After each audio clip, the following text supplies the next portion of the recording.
The Antiquities of the Jews, Volume 3, by Flavius Josephus, Book 14, Chapter 9. How Antipater committed the care of Galilee to Herod, and that of Jerusalem to Phasaelus;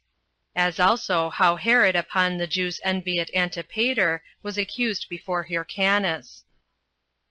Now when Caesar had settled the affairs of Syria, he sailed away. And as soon as Antipater had conducted Caesar out of Syria, he returned to Judea. He then immediately raised up the wall which had been thrown down by Pompey, and, by coming thither, he pacified that tumult which had been in the country, and this by both threatening and advising them to be quiet; for that if they would be of Hyrcanus's side, they would live happily, and lead their lives without disturbance and in the enjoyment of their own possessions. But if they were addicted to the hopes of what might come by innovation, and aimed to get wealth thereby, they should have him a severe master instead of a gentle governor, and Hyrcanus a tyrant instead of a king, and the Romans, together with Caesar, their bitter enemies instead of rulers, for that they would never bear him to be set aside whom they had appointed to govern. And when Antipater had said this to them, he himself settled the affairs of this country. And seeing that Hyrcanus was of a slow and slothful temper, he made Phasaelus, his eldest son, governor of Jerusalem and of the places that were about it, but committed Galilee to Herod, his next son, who was then a very young man, for he was but 15 years of age. But that youth of his was no impediment to him, but as he was a youth of great mind, he presently met with an opportunity of signalizing his courage; for finding that there was one a captain of a band of robbers, who overran the neighboring parts of Syria with a great troop of them, he seized him and slew him, as well as a great number of the other robbers that were with him; for which action he was greatly beloved by the Syrians; for when they were very desirous to have their country freed from this nest of robbers, he purged it of them. So they sung songs in his commendation in their villages and cities, as having procured them peace, and the secure enjoyment of their possessions; and on this account it was that he became known to Sextus Caesar, who was a relation of the great Caesar, and was now president of Syria. Now Phasaelus, Herod's brother, was moved with emulation at his actions, and envied the fame he had thereby gotten, and became ambitious not to be behindhand with him in deserving it. So he made the inhabitants of Jerusalem bear him the greatest goodwill while he held the city himself, but did neither manage its affairs improperly, nor abuse his authority therein. This conduct procured from the nation to Antipater such respect as is due to kings, and such honors as he might partake of if he were an absolute lord of the country. Yet did not this splendor of his, as frequently happens, in the least diminish in him that kindness and fidelity which he owed to Hyrcanus. But now the principal men among the Jews, when they saw Antipater and his sons to grow so much in the goodwill the nation bare to them, and in the revenues which they received out of Judea and out of Hyrcanus's own wealth, they became ill disposed to him; for indeed Antipater had contracted a friendship with the Roman emperors; and when he had prevailed with Hyrcanus to send them money, he took it to himself, and purloined the present intended, and sent it as if it were his own, and not Hyrcanus's gift to them. Hyrcanus heard of this his management, but took no care about it; nay, he rather was very glad of it. But the chief men of the Jews were therefore in fear, because they saw that Herod was a violent and bold man, and very desirous of acting tyrannically. So they came to Hyrcanus, and now accused Antipater openly, and said to him, How long wilt thou be quiet under such actions as are now done? Or dost thou not see that Antipater and his sons have already seized upon the government, and that it is only the name of a king which is given thee? But do not thou suffer these things to be hidden from thee, nor do thou think to escape danger by being so careless of thyself and of thy kingdom;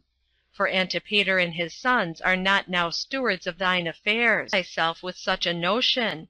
They are evidently absolute lords, for Herod, Antipater's son, hath slain Hezekiah, and those that were with him, and hath thereby transgressed our law, which hath forbidden to slay any man, even though he were a wicked man, unless he had been first condemned to suffer death by the Sanhedrin, yet hath he been so insolent as to do this, and that without any authority from thee. Upon Hyrcanus hearing this, he complied with them. The mothers also of those that had been slain by Herod raised his indignation. For those women continued every day in the temple, persuading the king and the people that Herod might undergo a trial before the Sanhedrim for what he had done.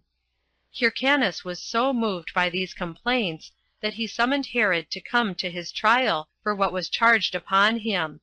Accordingly he came, but his father had persuaded him to come not like a private man, but with a guard, for the security of his person; and that when he had settled the affairs of Galilee in the best manner he could for his own advantage, he should come to his trial, but still with a body of men sufficient for his security on his journey,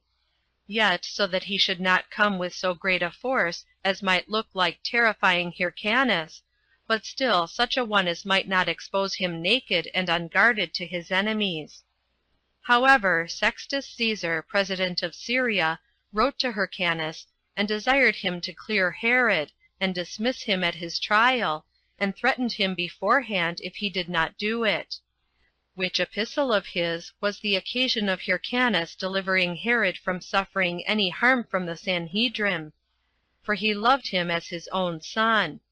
But when Herod stood before the Sanhedrim, he affrighted them all, and no one of his former accusers durst after that bring any charge against him, but there was deep silence, and nobody knew what was to be done. When affairs stood thus, one whose name was Samaeus, a righteous man he was, and for that reason above all fear, rose up and said, O you that are assessors with me, and O thou that art our king, I neither have ever myself known such a case, nor do I suppose that any one of you can name its parallel, that one who is called to take his trial by us ever stood in such a manner before us; but every one, whosoever he be, that comes to be tried by this Sanhedrim, presents himself in a submissive manner, and like one that is in fear of himself, and that endeavors to move us to compassion, with his hair disheveled, and in a black and mourning garment. But this admirable man Herod, who is accused of murder, and called to answer so heavy an accusation, stands here clothed in purple, and with the hair of his head finely trimmed, and with his armed men about him, that if we shall condemn him by our law, he may slay us, and by overbearing justice may himself escape death.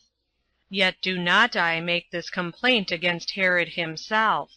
He is, to be sure, more concerned for himself than for the laws. But my complaint is against yourselves and your king, who gave him a license so to do. However, take you notice that God is great, and that this very man, whom you are going to absolve and dismiss, for the sake of Hyrcanus, will one day punish both you and your king himself also.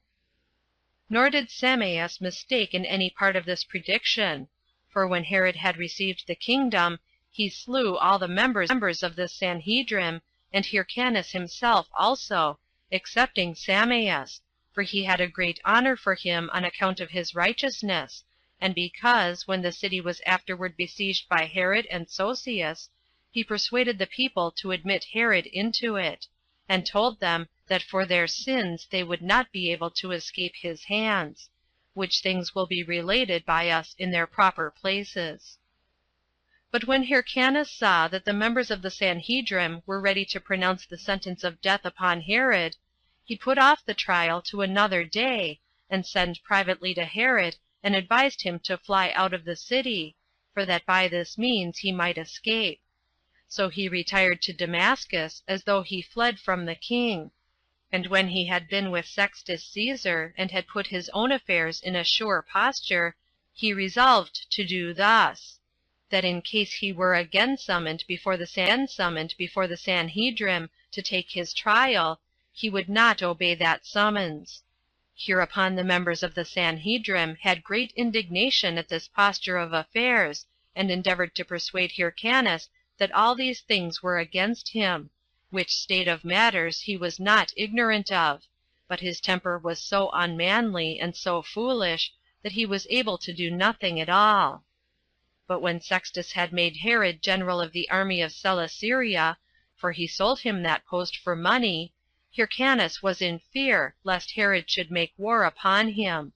Nor was the effect of what he feared long in coming upon him, for Herod came and brought an army along with him to fight with Hyrcanus, as being angry at the trial he had been summoned to undergo before the Sanhedrim.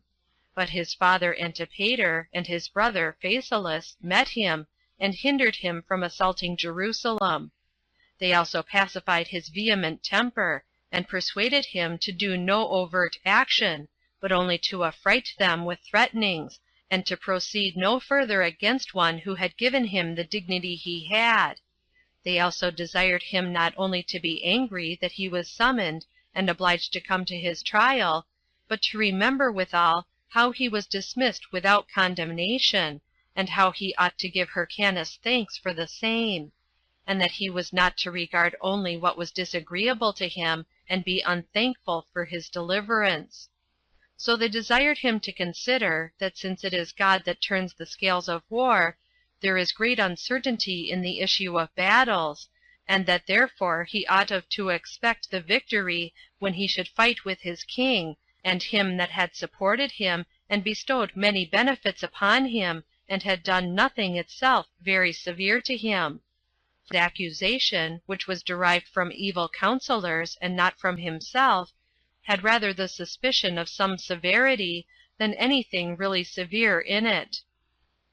Herod was persuaded by these arguments, and believed that it was sufficient for his future hopes to have made a show of his strength before the nation, and done no more to it. And in this state were the affairs of Judea at this time. End of Book 14, Chapter 9.